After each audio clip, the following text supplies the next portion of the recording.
Welcome back. It's been a little while since we've had Damien Uttar here on the program, the City of Quincy's Community Liaison. So what better time than the start of the new year to bring him back and let folks know a little bit about his position and about what he has planned for 2025. So Happy New Year, Damien, first of all. Happy New Year to you, Joe, and thanks for having me. Oh, a pleasure, as always. I guess a good place to start would be when did you start working for the City of Quincy, and what is the Community Liaison?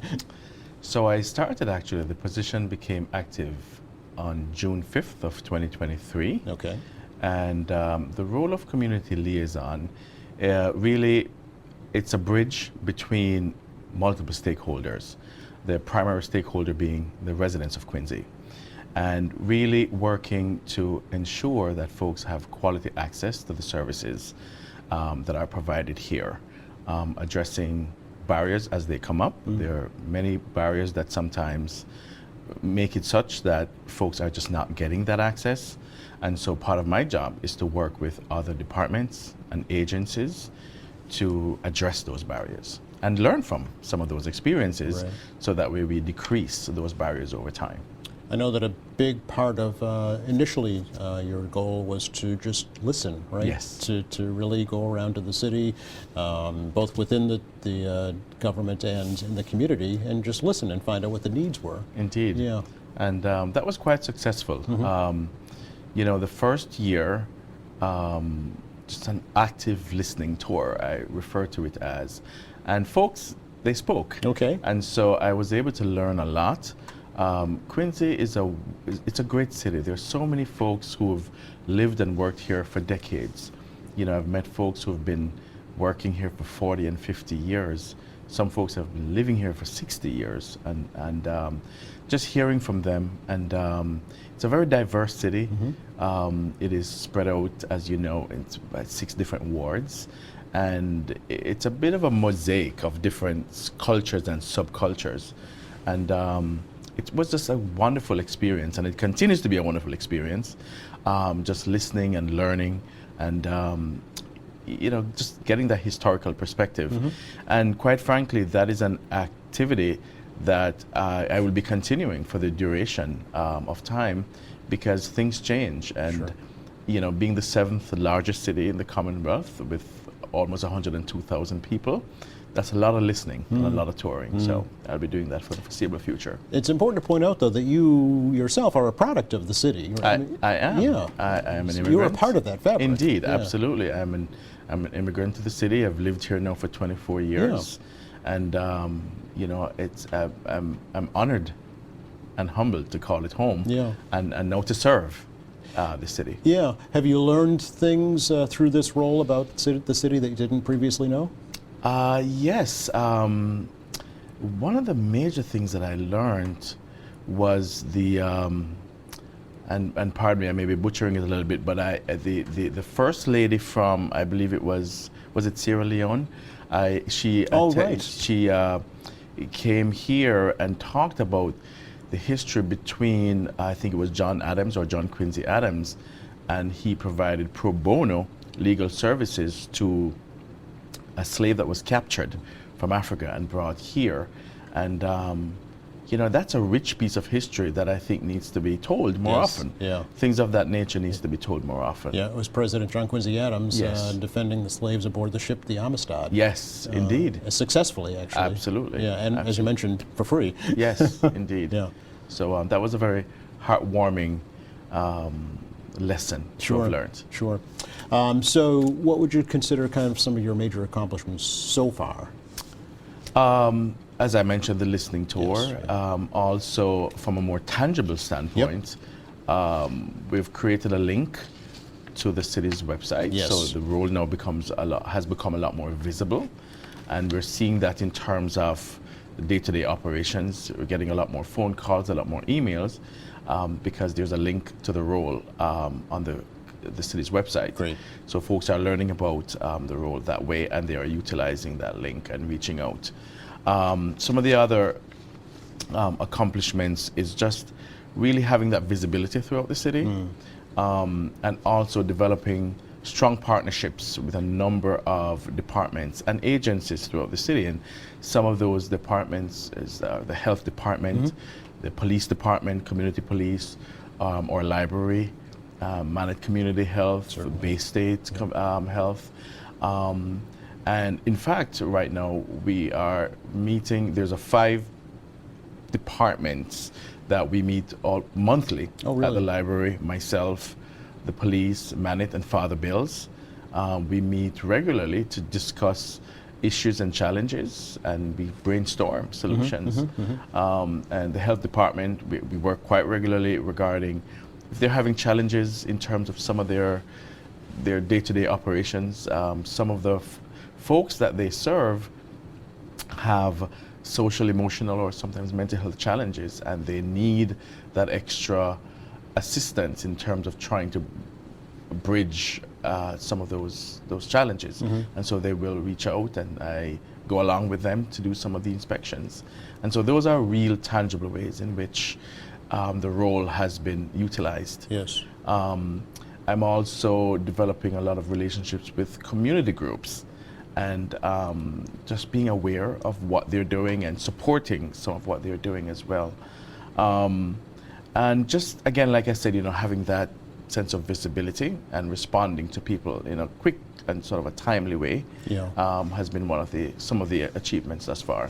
The other thing is that because Quincy does not exist in a vacuum, and so I am now part of a number of statewide coalitions, some of which are the Massachusetts DEI Coalition, and that coalition has over 60 cities and towns represented. And so we meet twice a month, and I'm really learning a lot about different cities and different towns and how they're addressing some issues, and what exists outside of Quincy, what's working well, what's not working well. And that, I think, puts us in a very good position to be proactive in looking at some of the social and cultural challenges that may not necessarily be pervasive in Quincy. Yes. But we live in a transient time. People are moving in and out, and what we understand the sociocultural challenges to be today may not be the same as 5 years from now. So it's really good to be prepared. Yeah. You and I were speaking before the program about kind of the differences between constituent services that exists within the city and community liaison. I think it might be important to explain that, just to give an idea for why folks would reach out to you as opposed to constituent services. Right. And I think the best way to do so is just to give an example or two. Yeah, I agree. So someone calls the constituent services department if they just want a simple question to be answered. There are times, however, where people, they may not know what they don't know. That's right. Or sometimes they'll reach out and ask a question or two, and the response, it's difficult for them to understand for a variety of reasons. Sometimes we live in a multicultural society. Certainly. And what people are accustomed to, where they're coming from, may not necessarily be the same as what happens here. Yeah. And so accessing their government is not necessarily second nature to them. And so they may need some extra hand-holding in terms of understanding the process. And one of the things that I oftentimes will say to folks is that sometimes it's not a lack of intelligence, it's just simply they're just not used to it being done this way. Right, yes. And being able to talk with someone who can help to guide that process is really very helpful. So I actually work very closely with constituent services who will reach out to me when they do experience some of those visits or calls from residents. Yeah, and it's not necessarily only a language barrier, right? As you mentioned, Exactly.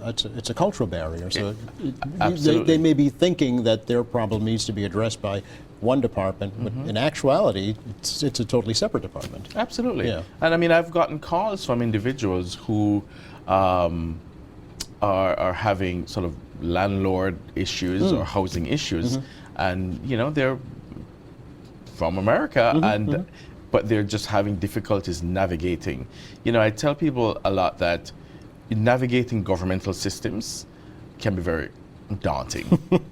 Very daunting. Yeah, even at the municipal level, for sure. Absolutely. Yeah. And the other thing is, people sometimes they're reaching out when they are at a point emotionally and where they're just spent. Yes. And sometimes they need someone with a kind of a background to be able to appreciate that Right. and sort of help to lay the foundation and guide a process. Yeah. And so I'm useful in that regard as Yeah, well. well, and you really need to be skilled at listening and determining what the real problem is and how to best to help them.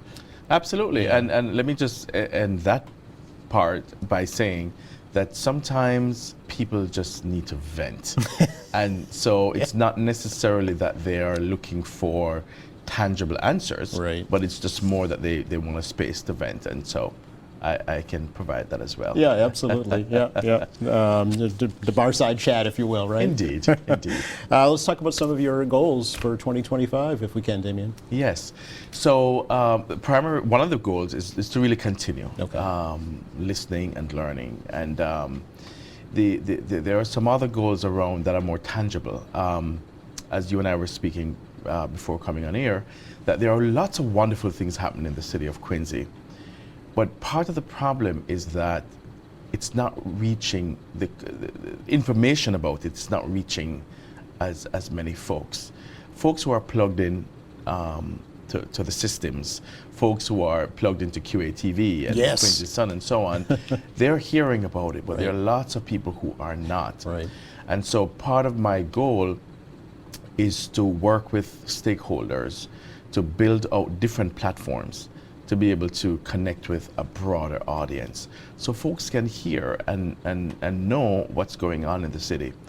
The other piece is to have in place data tracking systems to be able to understand, what are some of the trends throughout the city, both positive and negative, because that's how we're going to be able to analyze data by tracking them.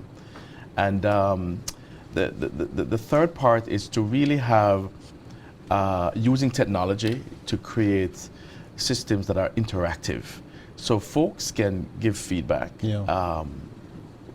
In terms of what's working and what's not.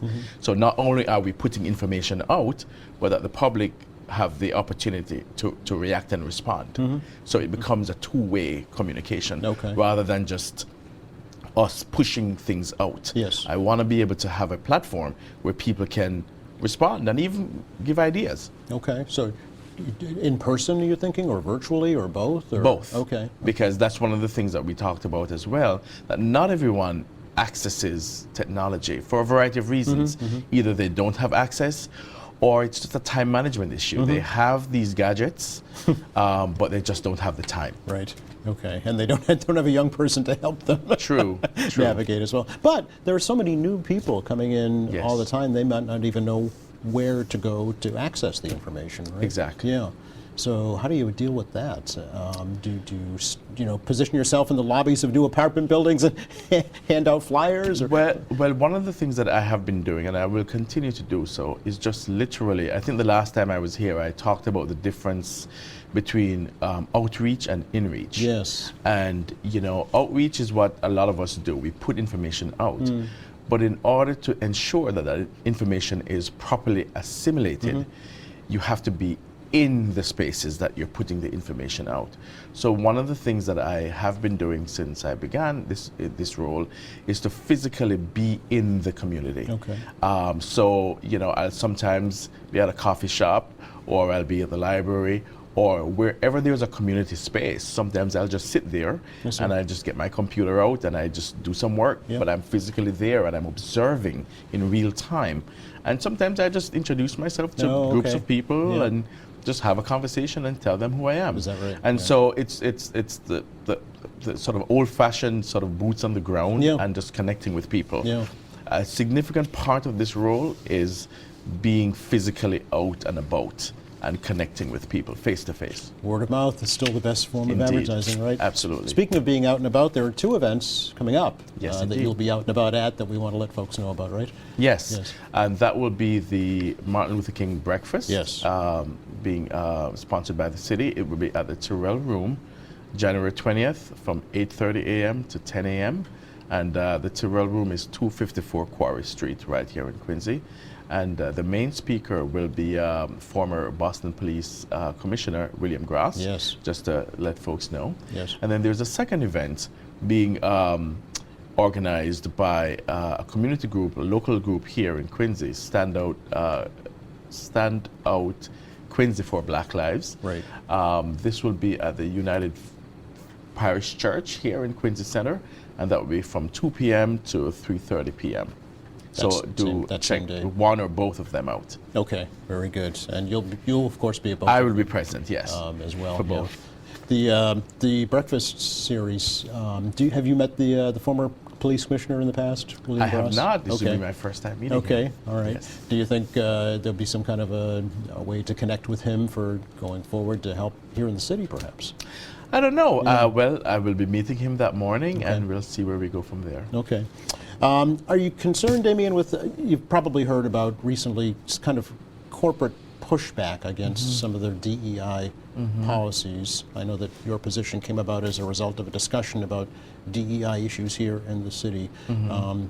What do you make of that? You know, I'm not sure in terms of what's happening in other spaces, but what I do know is that, you know, here in Quincy, you know, the approach that I'm taking and that we're taking is to we address all individuals and to ensure that everyone is treated fairly and that everyone has quality access to services. And I think that the creation of this role speaks to that, in that we're taking the kind of approach that whatever the barriers are, we're looking to address those in a fair and equitable manner. Yeah. We've been putting up your phone number as well as your email address so folks can reach out to you directly if they have Absolutely. questions or concerns. Absolutely. All right. Great to see you. Same here. Happy New Year. The very same to you. Thank you you. very much.